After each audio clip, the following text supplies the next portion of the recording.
بسم اللہ الرحمن الرحیم۔ السلام علیکم۔ شہید ملت لیاقت علی خان۔ شہید کی جو موت ہے وہ قوم کی حیات ہے۔ پاکستان کے پہلے وزیر اعظم قائد ملت لیاقت علی خان پاکستان کے پہلے وزیر اعظم تھے۔ وہ قائد اعظم کے دست راست تھے اور انہوں نے تحریک پاکستان میں بھرپور حصہ لیا۔ یہ حقیقت ہے کہ آپ نے قائد اعظم کی وفات کے بعد پاکستان کی بہترین خدمت انجام دی۔ پاکستان ابھی ایک نوزائیدہ مملکت تھا اور اپنے پاؤں پر کھڑا نہیں ہوا تھا۔ لیاقت علی خان نے اپنے تدبر، حسن انتظام اور اعلیٰ کارکردگی کے باعث نہ صرف پاکستان کو سنبھالا بلکہ اسے ٹھوس اور مضبوط بنیادوں پر استوار کر دیا۔ اس لحاظ سے آپ کی خدمت ناقابل فراموش ہے۔ ابتدائی حالات: آپ 1 اکتوبر 1895 کو کرنال میں پیدا ہوئے۔ ابتدائی تعلیم وہیں حاصل کی اور اس کے بعد علی گڑھ یونیورسٹی سے BA کرنے کے بعد اعلیٰ تعلیم کے لیے انگلستان چلے گئے اور آکسفورڈ یونیورسٹی سے بیرسٹری کا امتحان پاس کیا۔ 1923 میں برصغیر واپس آ کر مسلم لیگ میں شامل ہو گئے۔ آپ نے محسوس کیا کہ ہندوؤں اور انگریزوں نے گٹھ جوڑ کر کے مسلمانوں کو ان کے جائز حقوق سے محروم کر رکھا ہے، اس لیے مسلمانوں کے حقوق کی حفاظت کا ایک ہی طریقہ تھا کہ سب مسلمان مسلم لیگ کے جھنڈے تلے جمع ہو کر اس مقصد کے لیے کمر بستہ ہو جائیں۔ مسلم لیگ کے جنرل سیکریٹری، آپ نے مسلمانوں کے حقوق کی حفاظت کو اپنی سیاسی زندگی کا نصب العین بنا لیا اور اپنی تمام تر کوششیں اس مقصد کے لیے وقف کر دیں۔ اس وقت قائد اعظم کل ہند مسلم لیگ کے صدر تھے۔ لیاقت علی خان مسلم لیگ کے جنرل سیکریٹری مقرر ہوئے اور پاکستان بننے تک اس عہدے پر فائز رہے۔ قائد اعظم کے معتمد ساتھی: لیاقت علی خان قائد اعظم کے پراعتماد ساتھی تھے۔ قائد اعظم آپ پر بہت اعتماد کرتے تھے اور آپ کے کام سے بہت خوش اور مطمئن تھے۔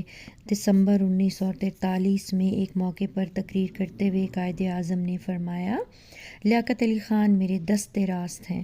انہوں نے مسلم لیگ کی تنظیم نو اور پاکستان کے قیام کے لیے دن رات کام کیا ہے۔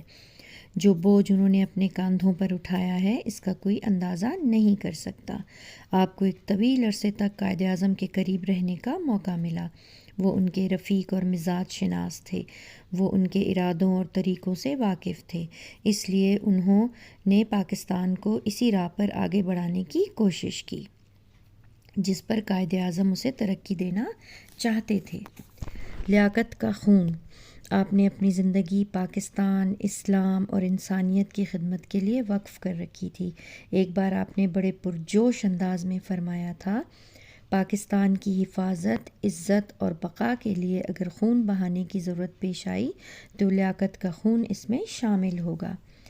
تاریخ گواہ ہے آپ نے اپنا قول سچ کر دکھایا۔ قائد ملت جب قائد اعظم فوت ہوئے تو پاکستان ابھی اپنے پاؤں پر کھڑا نہیں ہو پایا تھا۔ بعض غیر ملکی اخبارات نے یہ رائے ظاہر کی کہ پاکستان اس شدید نقصان کو برداشت نہیں کر سکے گا، لیکن لیاقت علی خان نے پاکستانی عوام کو بددل اور مایوس نہ ہونے دیا، بلکہ انتھک محنت، فرض شناسی اور بلند ہمتی سے انہیں ایک مرکز پر متحد کیا۔ قائد اعظم کے زرعی اصول ایمان، اتحاد اور تنظیم ہمیشہ ان کے پیش نظر رہے۔ آپ نے خود بھی ان پر عمل کیا اور قوم کو بھی ان پر عمل کرنے کی نصیحت کی۔ جب وہ وزیر اعظم بنے تو حالات بہت ابتر تھے، لیکن آپ نے 4 کے مختلف عرصے میں تمام انتظامات درست کر دیے۔ پاکستان کی حفاظت کے لیے بہترین افواج تیار کر لیں۔ دوست ملکوں کے کامیاب دورے کر کے قوموں کی برادری میں پاکستان کا نام اونچا کر دیا۔ یوں قائد اعظم نے پاکستان کی جو بنیادیں قائم کی تھیں، شہید ملت نے ان پر ایک مضبوط اور مستحکم عمارت کھڑی کر دی۔ آپ کی ان خدمات کے پیش نظر قوم نے آپ کو قائد ملت کا خطاب دیا۔ لیاقت کا مکہ: جب بھارت کی طرف سے پاکستان پر حملے کا خطرہ پیدا ہوا تو لیاقت علی خان نے اپنا مکہ ہوا میں لہرایا اور ان کا یہ مکہ بہت مشہور ہوا۔ یہ دشمن کے خلاف قوم کے اتحاد، یکجہتی اور قوت کی علامت تھے۔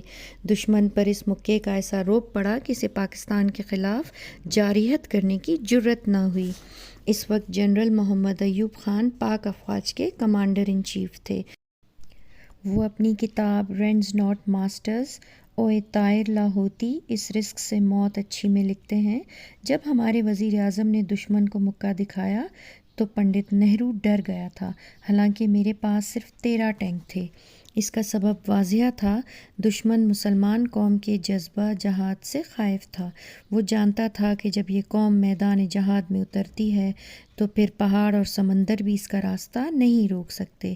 بقول علامہ اقبال، دشت تو دشت ہیں دریا بھی نہ چھوڑے ہم نے، دشت تو دشت ہیں دریا بھی نہ چھوڑے ہم نے، بحر ظلمات میں دوڑا دیے گھوڑے ہم نے۔ قرارداد مقاصد۔ لیاقت علی خان کے سامنے ایک اہم مسئلہ پاکستان کے نئے آئین کی تیاری کا تھا۔ مسلمانان پاکستان بجا طور پر یہ توقع رکھتے تھے کہ اب ان وعدوں کو پورا کیا جائے جو قیام پاکستان سے پہلے کیے گئے تھے۔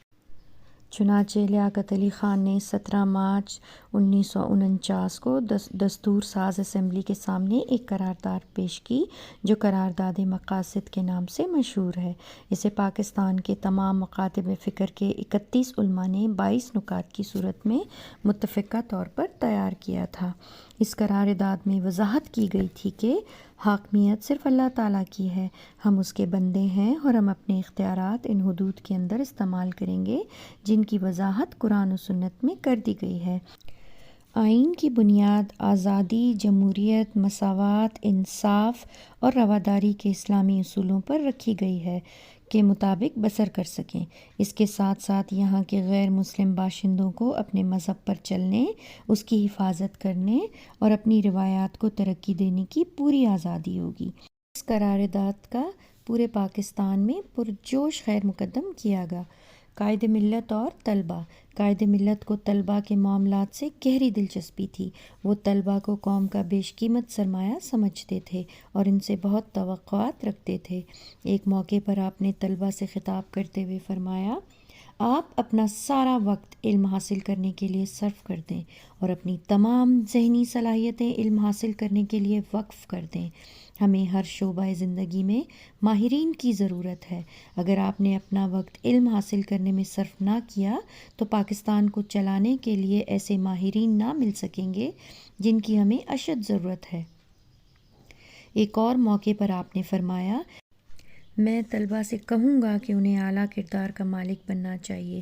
کردار کی مضبوطی، دیانتداری اور خلوص وہ خوبیاں ہیں جو ہمارے محبوب قائد اعظم میں موجود تھیں اور انہی خوبیوں نے انہیں دنیا کا ایک بڑا انسان بنا دیا۔ دور اندیشی و حکمت عملی۔ قائد ملت لیاقت علی خان ہر معاملے میں دور اندیشی اور حکمت عملی سے کام لیتے تھے۔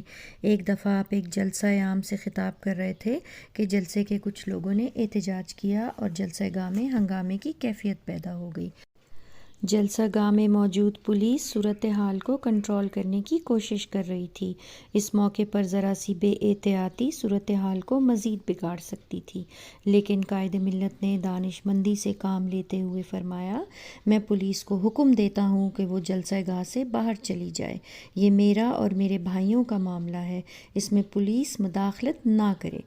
چنانچہ پولیس جلسہ گاہ سے باہر چلی گئی اور مکمل امن و امان ہو گیا۔